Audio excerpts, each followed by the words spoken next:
the beauty of it is, with all these kind of lights, a lot of them are controlled from controllers, remotes, where you can actually change it. So say you set up some mood lighting in your bedroom. Maybe one day you want it nice and bright, and other days you want it more darker, gloomy, or colorful. It's the same light. You just change the color setting on your remote, and you can change the entire mood of the entire room.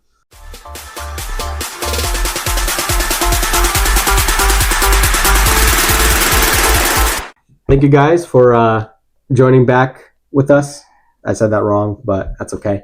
We're going to go over some home lighting options today. Some of the options that are commonly installed, some options that are more specialized, some options that are really only seen in custom homes, and just kind of all the lighting options that exist, the minimum requirements according to code, and then some of the more luxury items as well. Okay. As we know, lighting in a house can completely change the way you feel when you walk into a space. So warmer tones, it's like more homey, more warmth. When you get cool tones in your lighting, it's more professional, more bright, and it also changes the way that your color is on your walls. So there's a lot of things to lighting that we don't actually think about. It's natural, but you probably think about these things because you deal with lights. Well, one of the things I hear from a lot of remodelers or people who flip houses is there's three main things that really change a home. That's lighting, flooring, and paint. And I was really surprised to hear the lighting is in there, but just like you mentioned, if you have white colored walls, but someone comes to your house and installs yellow lighting, now all your walls look yellow and moldy. On the other hand, if you have tannish walls or more warm colors, then the really, really bright white light kind of conflicts with it as well. And so lighting really does change the feel of a room. That brings me to what I've experienced with lighting, because we in our two houses that we lived in the city, we lived in the country, right? And so in the city, we had bright LED lights everywhere. I noticed it is harder to fall asleep. That's when we have dimmable lightings in our rooms. And it does for me personally, it makes me feel more awake. And that's why when we moved here, I wanted more warm cabin vibe lighting, and always dimmable lights in the bedroom. That way, it's nice and darker. For me personally, that's a personal preference. But back to our topic of today. So let's just talk about different home lighting systems that people have installed in their homes. And you can tell me whatever facts you want to about them. Well, let's start with the minimum requirements. According to the code, minimum requirements for lighting in a room is one switched light. And so what you find in a lot of these tract homes, or a lot of older homes actually, is they would just have a switch that controls an outlet, and the point of that was to plug in a lamp, which was the lighting for the room. Our first two apartments were just that. Terrible. All the switch does is it controls, it's called a half hot outlet, where one side is constantly live and the other side is switched from a switch. Plug in a lamp, and it just wasn't enough lighting for me, to be honest. But that's what the minimum requirements are. Some of the contractors that step it up just a step up more, instead of having a switched outlet, they went to a fan and light combo. So you have your ceiling fan for ventilation, and you have the light all in one unit, therefore making it inexpensive to build homes and put in the electrical systems. Now what we see more often is recessed lighting. A lot of people are going to recessed lighting because it just changes the way a room feels, and it's very sleek. It's a very, very compact and inexpensive lighting design that looks great for a home. And also a cool thing that I learned about the can lights is you can switch. You can make it different tones. Yeah. I think that's the coolest part, because like we were painting the walls, and you can just take it out and be like, I want it a little warmer to match my paint, or I wanted a little cooler to match my paint. And so it's not like a permanent option, or like, you know, you have to change out your light bulb, but it's like a very variable thing that you can change as you change your room. It's a little selectable switch on the wiring box. Yeah. There's your fact for the day, in case you didn't know. In your little can lights, you could switch your tone of the color. I'm sure you know the technical term of that. I think it's CCT colors, or the Kelvin temperature of the light. You have your very yellow down at 2,500. You have your super white at 5,000. I think some actually have 6,000 now. But yeah, somewhere in the range there, it's really yellow or it's really white. The most common we use is 4K. It's I think it's, the term for it is daylight. It's not yellow. It's not blue. It's just that nice tone of white. Okay, let's talk about most common calls you get for people that want to change their lighting. What are you seeing are the trends right now for changing lights, or updating lighting, or getting strip lights, or under cabinet lights? What are you seeing the most of? The most common lighting system that I see nowadays is the recessed lighting conversions from a fan light combo. You know, people really like how much more light it gives off.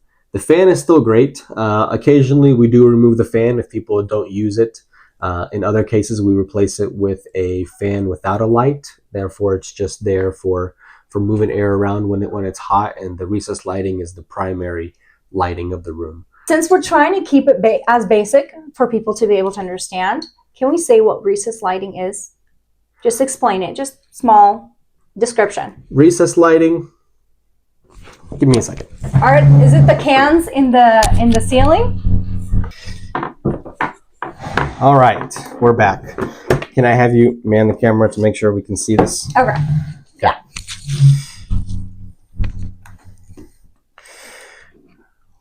All right. So this is a recessed light, or can light, but this is canless. It's very, very thin. You'll see it has these little flaps on there. The flaps, excuse me, the flaps actually go up like this, and they hold on to the drywall. So when it's installed, all you see is this, but up top, these little flaps are holding it onto the drywall to keep it flush to the ceiling. Now, this end connects to this little driver here. And this is the part that actually gets wired in to the power. So you'll see in here, there's some wiring. And then, kind of like we spoke about earlier, you have to zoom in for this one, but you can see the color selecting options on here. So you can switch it to whatever color you'd like.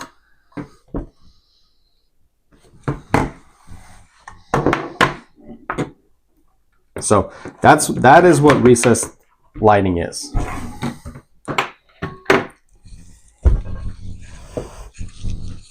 All right. Take me through under cabinet lighting. Where do you install it? So I can see my cabinets. What is under cabinet lighting? Do you just install it inside the actual cabinet? Are you drilling holes in there? Like, talk to me like I'm 5. So there's a couple options. Some of the more basic options are like a battery powered light that you could purchase at Home Depot, and you just stick it under the cabinet. It creates a little downlight. You do have to pull them off and recharge them, but it is a cheap and inexpensive option. As far as permanent installations, which is more of what I do, there's a couple options. We can either secure a channel with the LED strip directly to the bottom of the cabinet and kind of direct the light in a way to where you don't see the light strip itself, but it creates a nice tone and well-lit area underneath the cabinets. Some of the more fancier options, where if we get custom cabinetry, we can coordinate with the cabinet builders, where we do actually recess the channels into the cabinets, and it's built into the cabinets. Requires a little more craftsmanship, a little more work, but a very, very gorgeous, sleek design is the outcome. What about the strip lighting? I saw this viral thing, or I'm not sure if it's viral, maybe it's just in my news feeds, of people doing lighting on their floor outside. It's kind of landscape lighting. Yeah, I have seen that. It's pretty amazing. It's still a channel. It's a waterproof channel that they cut into the to the landscaping. Typically, it's a stone or wood structure like a deck or some nice, cobblestone on the ground. But it looks awesome. I have not installed any of my own, but I really look forward to. So if you have a yard you want transformed, give me a call. I'd love to dip my feet in it and create an absolutely gorgeous design for you. But the other ones that I've seen are actually indoors. All of it sits in the channel, but what we do is actually we create cutouts in the drywall, and we embed a channel and LED strip into the walls, and that's how you get those lights that kind of move around or have like a sequence to them, and those are really fun to install as well. So I think that leads me right into mood lighting. I think that's a fun one to install. Just the sound of it sounds fun. I don't know. Yeah. Mood lighting. I feel like some people's moods are dark and gloomy, and maybe some people are bright and cheery. I don't know if that's what mood lighting means, but you take me through it. Well, you kind of tailor it to a room. Some people like to have a low lit den area where we could do very, very dim lighting. Some people, like a lot of the younger generation gamers out there, or maybe some of the older generation gamers, like really what we call RGB lights, where they're different colors, they're multicolors, very neon-y and bright, and where they cover their whole room in it, or a desk or something like that. The other option is if you want just a really, really well lit professional or formal space. That kind of lighting can also completely, change, just completely upgrade the lighting level in spaces like that. But the beauty of it is, with all these kind of lights, a lot of them are controlled from controllers, remotes, where you can actually change it. So say you set up some mood lighting in your bedroom. Maybe one day you want it nice and bright, and other days you want it more darker, gloomy, or colorful. It's the same light. You just change the color setting on your remote, and you can change the entire mood of the entire room. It's pretty cool how technology has brought us to a place where we even can change the light, the type of light, the tone in our rooms, in our bedrooms. So based on all of this, what are you seeing most people changing right now? Are most people changing their lights in their kitchen first? Because me personally, that would be my first thing. I would change it in the kitchen. And then the second thing would be the bathroom, and then the bedroom. What are you seeing as the trends? That's basically the order. People mostly transform their kitchen first, but it's the way it typically works is once they change it in one room and they absolutely love it, you are almost certain to be changing the rest of their house very soon after.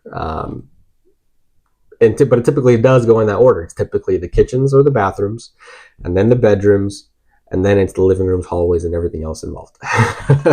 Well, I mean, I think I do spend the most amount of time, other than sleeping, in the kitchen. So for me, that's why it makes sense. I cook almost all of our meals from scratch. So I kind of want to see what I'm doing pretty good, and our knives are pretty sharp. So I want to be seeing what I'm chopping, So yeah, that's why I would do kitchen. Anyways, Yeah. I think this wraps up the segment on lighting. Thanks for joining us. If you have any other electrical topics you want to have Yarrow talk about, or you're curious or have any questions, then go ahead and drop a comment, and hopefully we'll address it in our next upcoming videos.